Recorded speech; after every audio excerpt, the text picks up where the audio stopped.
Hi everyone, my name is Brittany Ilagan. I'm a nurse practitioner. And I'm Kelsey Markel, the Recovery Support Specialist here at the Coleman Institute. Today we are here to talk about staying sober during the holidays.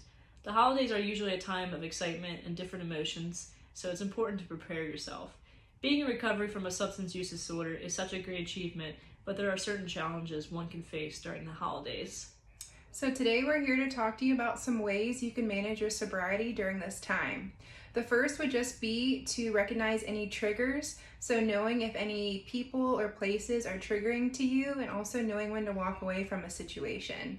Another thing would be to plan ahead, so before going to any party or gathering, maybe knowing what to say if someone would offer you a drink, going ahead and grabbing a non-alcoholic drink, and also just having a way out of a situation, meaning driving yourself or having a friend on speed dial if needed.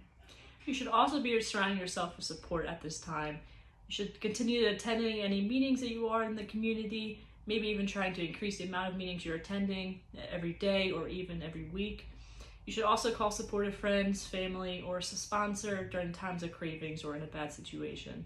It's also a good idea to set time away for yourself to utilize coping skills. You can also try new methods, yoga, meditation, breathing exercises, and maybe even add a couple of exercises to your daily routine. So with all this being said, just know to put your sobriety as your number one priority, and just know that gatherings and parties are optional during the holidays. So if you don't feel comfortable going, don't go. It also is important just to surround yourself with people who are supportive and support your sobriety. Happy holidays. Happy holidays.